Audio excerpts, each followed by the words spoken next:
This is Jonathan Agger, fifth Pro Boxing fans, joined for the first time in a while by Dan Rafael. The end of year is coming up. It's been an incredible year in boxing. I know you'll, put your lists in the newsletter and stuff for your fire of the year and stuff. But give me a rough assessment of your favorite fights this year. My favorite fights this year. I mean, there's been some good ones, no doubt. I think obviously Fury Usyk won for as good as the action was, for the drama of that fight, certainly for the meaning of what it meant for the sport. The fact that it had as much hype as it did and it lived up to it, which and not just in boxing but in any walk of life, to have an event or something that's so dramatically hyped up and to it actually deliver is rare. That's probably my favorite fight of the year. And then there's some other ones that maybe don't get as much love. I mean, I love there was a fight that took place early in the year. I think it was in February, maybe, was the WBA featherweight title bout between Kolmatov and Raymond Ford, where Raymond Ford was able to pull out the victory in like the last, 10, 12, 15 seconds of the fight. That's like I mean, I don't know if it's going to win fight of the year from anybody, but I just love that fight. There's been some really those types of fights. There's certain fighters I've enjoyed watching this year. Like I've become a big Nick Ball fan, watching him do his thing. He's exciting to watch. And there's been a lot of good heavyweight action. It's actually sometimes there's a fight of the year that's automatic. Like you just know it.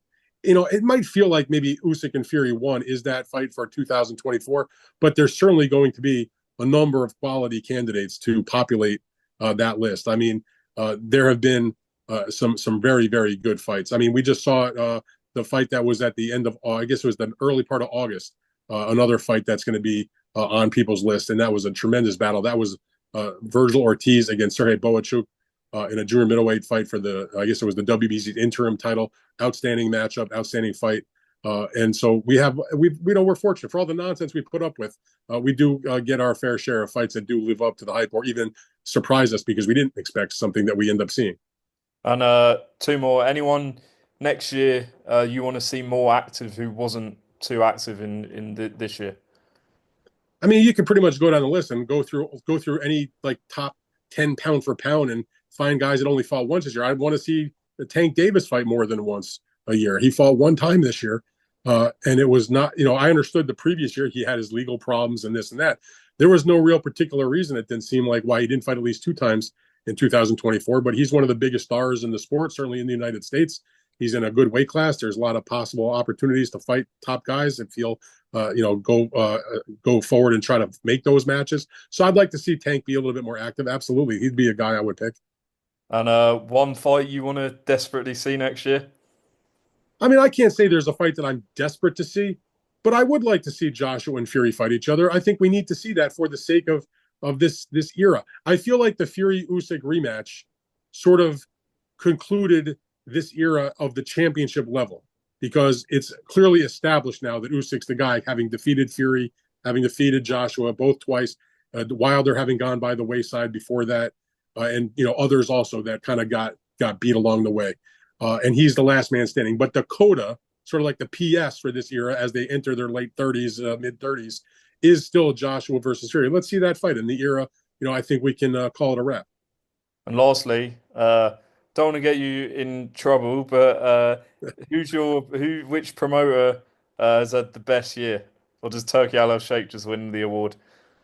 Yeah, I mean, listen, it's hard to like look at what Turkey has done and not say that he's the guy because he's the one that brought together all the other promoters, Frank Warren and Eddie Hearn, and got Top Rank involved and got Golden Boy involved, and and has put on the biggest shows for the year. I don't even think that's up for dispute. So I don't know, is he officially a promoter? I guess from that standpoint, yes, because he's basically saying what fights he wants to see. And what I appreciate about, people have had their positives to say about the whole Saudi Arabia experiment in boxing. Some things have been good, some things have been negative.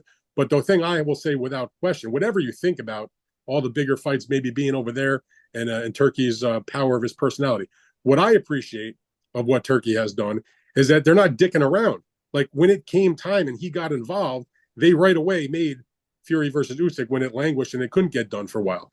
When it was had languished for years, they did make a deal for a Fury. I mean, rather for a Wilder against Joshua. It wasn't Turkey's fault that Deontay got knocked out, but they didn't mess around. They did one fight and to get them back in the ring, and then they went ahead and made the big made that fight finally. And when they couldn't make Better Biev against Bivol for different reasons because there wasn't enough money, and the guys didn't necessarily have the big fan bases to make that. They put up the cash and they made the fight. So, and they put on a lot of good fights. I mean, they made deep undercards. I mean, so from that standpoint, I guess you have to say Turkey because not only are they making fights that fans want to see, they're putting the pay-per-views on at generally very reasonable prices. In America, the Tyson Fury Usyk pay-per-view was $39.99. They did one of the big shows was like $20. Latino Night was free, and every single one of those shows has interesting fights. So you've talked me into it. It's got to be Turkey. There you go. Well, Dan, appreciate your time. Good to see you back. Have a good Christmas, and hopefully I'll speak to you in the new year and see you at some of the fights next year. You bet, Jonathan. I appreciate it. And I wish you guys, everybody over there, happy holidays, Merry Christmas, Happy New Year.